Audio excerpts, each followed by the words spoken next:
दोस्तों, क्या आपने कभी सोचा है एक ऐसी रानी जिसने जीवन भर दुख, संघर्ष और बलिदान सहा, लेकिन जब भगवान स्वयं उसके सामने खड़े हुए और कहा, माँ मुझसे कुछ भी मांग लो, तब उसने सुख, समृद्धि, लंबी उम्र या शांति नहीं बल्कि आजीवन दुख का वरदान मांगा।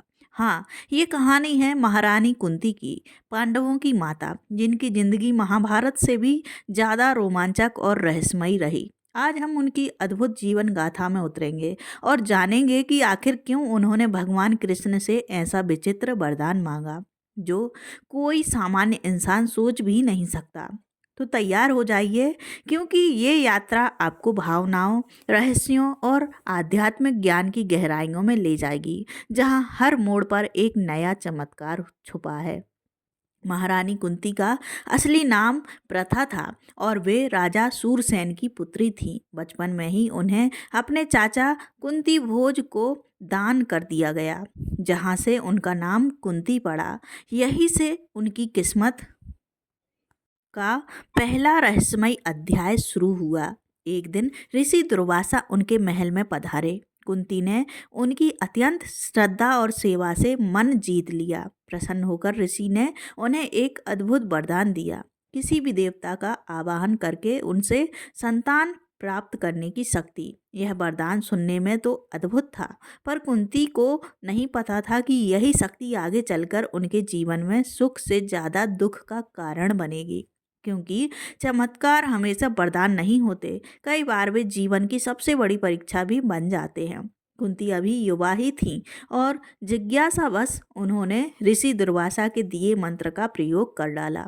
उन्होंने सूर्यदेव का आवाहन किया और तुरंत ही तेजस्वी सूर्यदेव उनके सामने प्रकट हुए। सूर्यदेव ने कहा कि उनके आवाहन का फल उन्हें पुत्र रूप में मिलेगा, और तभी कुंती की गोद में एक दिव्य कवच कुंडलधारी बालक प्रकट हुआ। यही थे कर्ण। लेकिन समाज के डर, अविवाहित होने की लाज और राजमहल की मर्यादा के कारण कुंती को उस नवजात को गुप्त रूप से त्यागना पड़ा। सोचिए, एक माँ जो पहली बार अपने बच्चे को गोद में ले और तुरंत उसे नदी की धारा में बहा दे।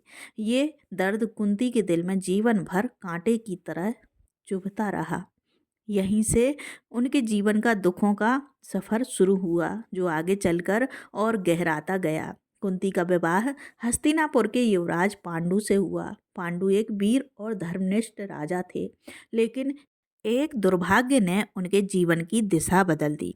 शिकार के दौरान एक ऋषि को अनजाने में बाण से मार देने पर पांडु को श्राप मिला, यदि वे किसी स्त्री के समीप आए तो उनकी मृत्यु हो जाएगी। पांडु ने यह श्राप सुनते ही राजपाट त्याग दिया और वनवास का जीवन चुना। वहीं उन्होंने कुंती को वह रहस्य बताया जो केवल वे जानती थीं, देवताओं को बुलाकर संतान प्राप्त करने का वरदान। पांडु की इच्छा से कुंती ने धर्मराज से युधिष्ठिर, वायुदेव से भीम और इंद्रदेव से अर्जुन को जन्म दिया। बाद में माद्री के आग्रह पर अश्विनी कुमारों से नकुल और सहदेव का जन्म हुआ। इस प्रकार कुंती पांचों पांडवों की मां बनी। लेकिन यह मातृत्व भी आसान नहीं था, क्योंकि आगे उन्हें अपने बच्चों के लिए राजमहल की जगह जंगलों की धूल और दुख का जीवन देखना था। कौरवों की ईर्ष्या चरम पर थी। दुर्योधन और शकुनी ने पांडवों को खत्म करने के लिए एक खतरनाक योजना बनाई। उन्हें वाराणावत में एक भव्य महल में भेजा गया, जो पूरी तरह ज्वलनशील, लाख और घी से बना था। योजना थी कि रात में महल में आग लगाकर पांडवों को जला दिया जाए, लेकिन विदुर की चेतावनी ने कुंती और पांडवों को समय रहते सतर्क कर दिया। भीम ने गुप्त रूप से एक सुरंग खोदी और जिस रात आग लगाई गई, वे उस सुरंग से निकलकर बच निकले। दुनिया को लगा कि पांडव जलकर मर गए हैं, लेकिन वास्तव में वे अज्ञातवास में चले गए। कुंती के लिए यह पल डर और राहत का मिला जुला अनुभव था। बेटों को खोने का भय और बचाने की जीत, दोनों एक साथ। अज्ञातवास के कठिन वर्षों के बाद पांडव गुप्त रूप से एक ब्राह्मण के वेश में रहते थे, तभी पांचाल देश में महाराज द्रुपद ने अपनी पुत्री द्रौपदी का स्वयंवर आयोजित किया। शर्त थी, एक विशाल धनुष चढ़ाकर घूमते हुए चक्र के बीच से मछली की आंख भेदना। सभा में उपस्थित सभी राजकुमार प्रयास करते रहे लेकिन असफल रहे। तभी अर्जुन ने ब्राह्मण के वेश में होते हुए भी वह असंभव कार्य कर दिखाया और द्रौपदी का स्वयंवर जीत लिया। जब वे घर लौटे और कुंती से कहा, माँ देखो हम क्या लाए हैं, तो कुंती ने बिना देखे ही कह दिया, जो भी लाए हो पांचों में बांट लो। इस वचन को निभाने के लिए द्रौपदी पांचों पांडवों की पत्नी बनी।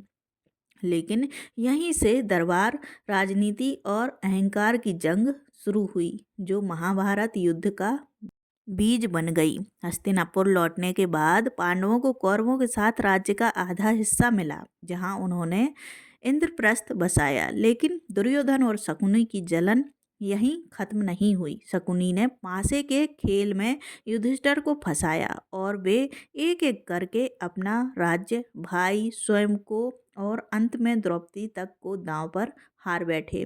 सभा में द्रौपदी का चीरहरण करने का प्रयास हुआ, एक ऐसा क्षण जिसने न केवल पांडवों को बल्कि कुंती के हृदय को भी आग में झोंक दिया। कुंती उस समय महल में नहीं थी, लेकिन जब खबर पहुंची तो उनका दिल टूट गया।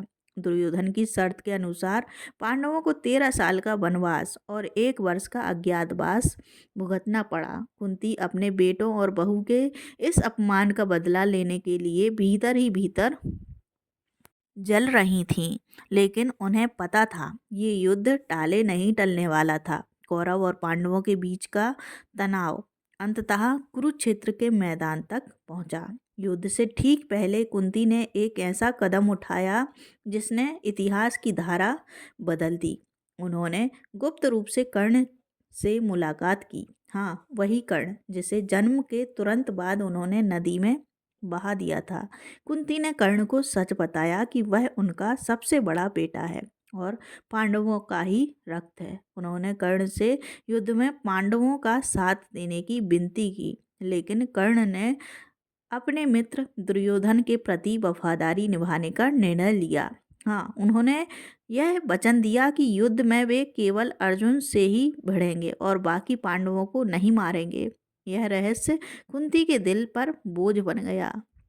एक माँ और एक रानी के कर्तव्य के बीच का सबसे कठिन चुनाव, जो उनकी जिंदगी की सबसे बड़ी पीड़ा थी। 18 दिनों तक चले महाभारत युद्ध ने कुरुक्षेत्र को शवों का मैदान बना दिया। अंत में पांडव विजयी हुए, लेकिन यह जीत कुंती के लिए सबसे बड़ा शोक लेकर आई। कर्ण, उनके सबसे बड़े पुत्र, अर्जुन के हाथों मारा गया। युद्ध के बाद जब पांडवों ने कर्ण के असाधारण पराक्रम और त्याग के बारे में सुना, तब कुंती ने रोते हुए सच बताया, कर्ण तुम्हारा ही भाई था। पांडव यह सुनकर स्तब्ध रह गए। जीत की खुशी पल भर में राख बन गई और हर ओर मातम छा गया। कुंती के हृदय में यह दर्द हमेशा के लिए घर कर गया कि उन्होंने अपने ही बेटे को अपने दूसरे बेटों के हाथों मरते देखा। यह क्षण उनके जीवन का सबसे गहरा घाव बन गया, जिसे समय भी कभी नहीं भर सका। युद्ध समाप्त हुआ, हस्तिनापुर में शांति लौटी, लेकिन कुंती के मन में खालीपन और पीड़ा का सागर उमड़ रहा था। एक दिन भगवान कृष्ण उनके पास आए और प्रेम पूर्वक बोले, माँ अब तो आपका दुख समाप्त हो चुका है, मुझसे जो भी चाहो वर मांग लो। ये सुनकर हर कोई सुख, वैभव या लंबी उम्र मांगता है, पर कुंती ने कुछ ऐसा कहा जिसने कृष्ण को भी स्तब्ध कर दिया। उन्होंने कहा, मुझे आजीवन दुख ही दीजिए, क्योंकि जब जब मैंने जीवन में दुख देखा है तब तब मैंने केवल आपका स्मरण किया है। सुख में लोग आपको भूल जाते हैं, पर मैं आपको कभी नहीं भूलना चाहती। कृष्ण उनकी भक्ति और त्याग से भावुक हो उठे और बोले, माँ आपका यह वरदान भी आपको मोक्ष की ओर ले जाएगा। कुंती ने अपने दुख को ईश्वर से जुड़ने का सेतु बना लिया था। महाभारत युद्ध के बाद पांडवों ने राज्य संभाल लिया, लेकिन कुंती ने राजमहल की चकाचौंध में रहना स्वीकार नहीं किया।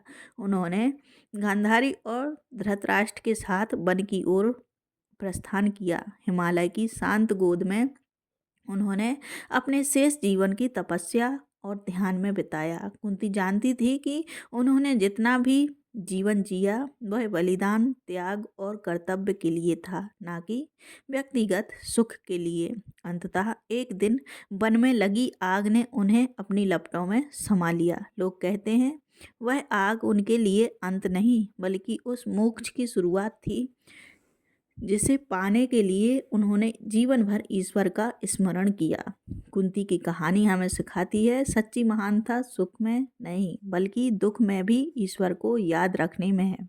दोस्तों, अगर इस जानकारी ने आपको सोचने पर मजबूर किया हो तो इसे लाइक और कमेंट करके ज़रूर बताएं। जय श्री कृष्ण, राधे राधे।